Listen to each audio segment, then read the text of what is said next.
ರೀತಿ ಬದಲಾವಣೆ ಆಗ್ತದೆ ಅನ್ನೋದನ್ನ ನಾವು ನೋಡ್ಬೇಕಾಗೈತೆ. ಅದಕ್ಕೊಂದು ಉದಾಹರಣೆ ಇದು. ಒಂದು ಪ್ರಯೋಗ ಏನಂದ್ರೆ ಕಿಟಕಿ ಹಾಕ್ತದೆ.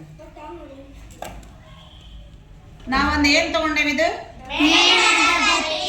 ಇದಕ್ಕೆ ಏನ್ ಮಾಡಕತ್ತೆ, ನಾನು ಶಾಖ ಕೊಡಕತ್ತೆ ಅನ್ನೋದಿಲ್ಲ, ಉಷ್ಣವನ್ನ ಕೊಡ್ತಾ ಇದ್ದೇನ.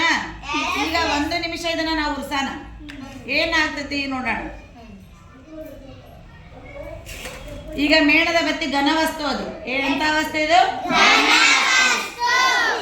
ಅಂದ್ರೆ ಆ ಮೇಣದ ಬತ್ತಿಯನ್ನ ಮೇಣದ ಬತ್ತಿಯನ್ನ 1 ನಿಮಿಷ ನಾವು ಉರಿಸಿದಾಗ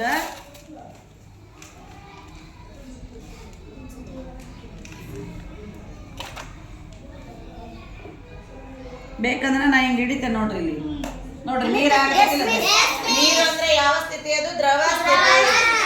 ಮೇಣದ ಬತ್ತಿಯನ್ನ ನಾವು ಕರಗಿಸಿದಾಗ ಅಥವಾ ಅದಕ್ಕೆ ಉಷ್ಣ ಕೊಟ್ಟಾಗ ಅದು ಯಾವ ಸ್ಥಿತಿ ಬರ್ತಾ ಐತಿ?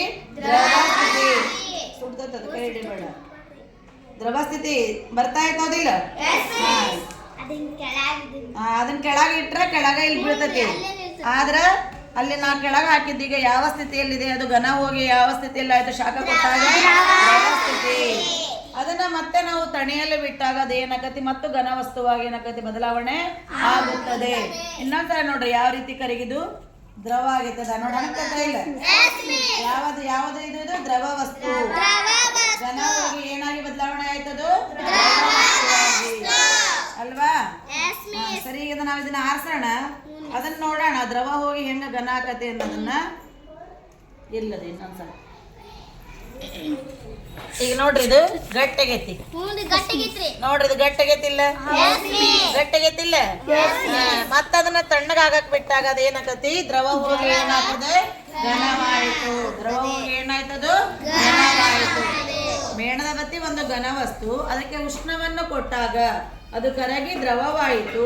ಮತ್ತೆ ತಣಿಯಲು ಬಿಟ್ಟಾಗ ಏನಾಯ್ತದು? ಮತ್ತೆ ಘನ ವಸ್ತುವಾಗಿ ಬದಲಾವಣೆ ಆಯಿತು. ಅರ್ಥ ಆಯ್ತಲ್ವಾ? ಅರ್ಥ ಆಯ್ತಾ? ನೋಡ್ರಿ, ಹಂಗ ಅನಗ್ತಾ ಇತ್ತು, ಕಾಣಿಸ್ತಾ ಇದೆ ತಾನೆ? Okay, thank you.